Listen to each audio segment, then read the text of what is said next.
Évangile selon Marc, chapitre 10.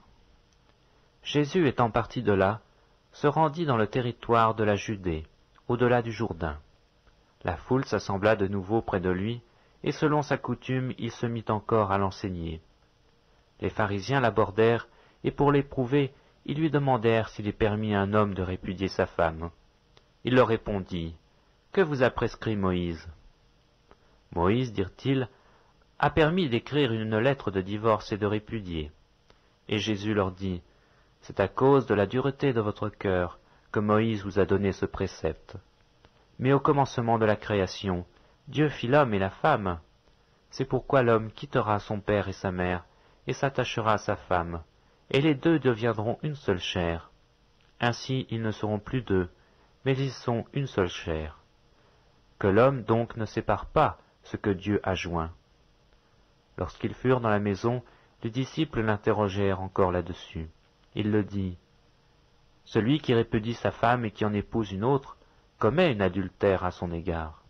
Et si une femme quitte son mari et en épouse un autre, elle commet un adultère. » On lui amena des petits enfants, afin qu'il les touchât.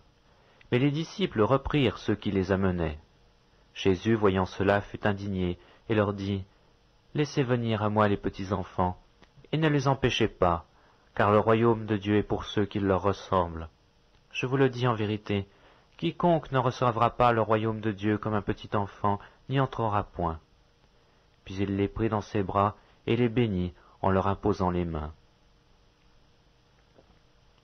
Comme Jésus se mettait en chemin, un homme accourut, et se jetant à genoux devant lui, « Bon maître, lui demanda-t-il, que dois-je faire pour hériter la vie éternelle ?»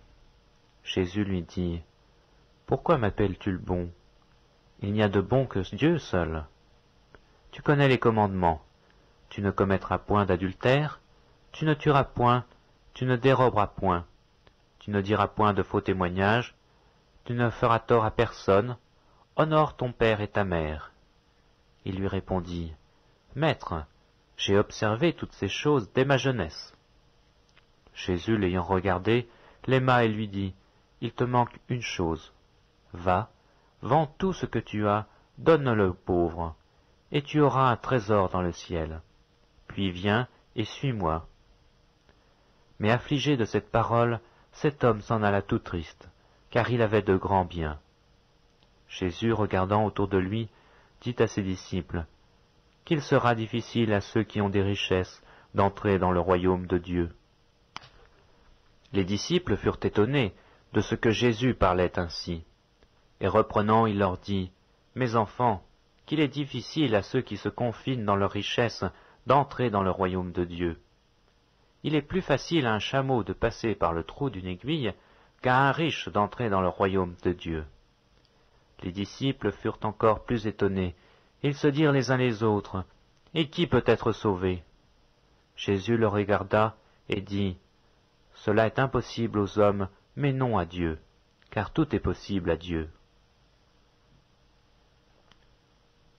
Pierre se mit à lui dire, « Voici, nous avons tout quitté et nous t'avons suivi. » Jésus répondit, « Je vous le dis en vérité, il n'est personne qui, ayant quitté à cause de moi et à cause de la bonne nouvelle, sa maison ou ses frères, ou ses sœurs, ou sa mère ou son père, ou ses enfants ou ses terres, ne reçoive au centuple, présentement dans ce siècle-ci, des maisons, des frères, des sœurs, des mères, des enfants et des terres, avec des persécutions, et dans le siècle à venir, la vie éternelle.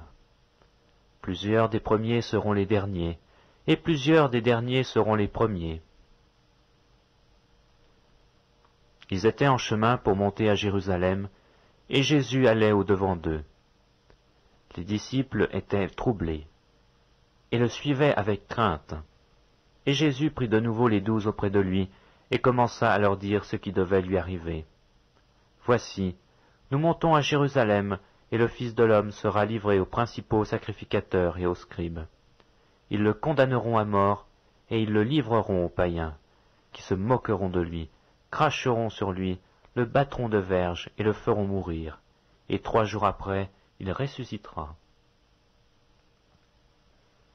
Les fils de Zébédée, Jacques et Jean, s'approchèrent de Jésus et lui dirent, « Maître, nous voudrions que tu fisses pour nous ce que nous te demanderons. » Il leur dit, « Que voulez-vous que je fasse pour vous ?»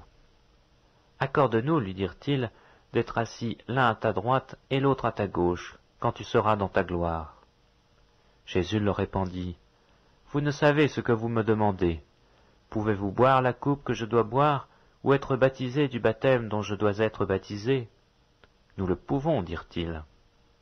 Et Jésus leur répondit, « Il est vrai que vous boirez la coupe que je dois boire, et que vous serez baptisés du baptême dont je dois être baptisé.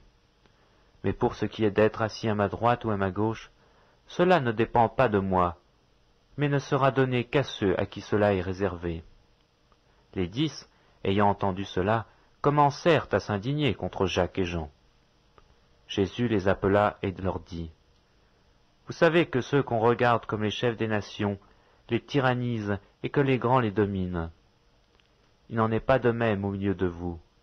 Mais quiconque veut être grand parmi vous, qu'il soit votre serviteur. Et quiconque veut être le premier parmi vous, qu'il soit l'esclave de tous.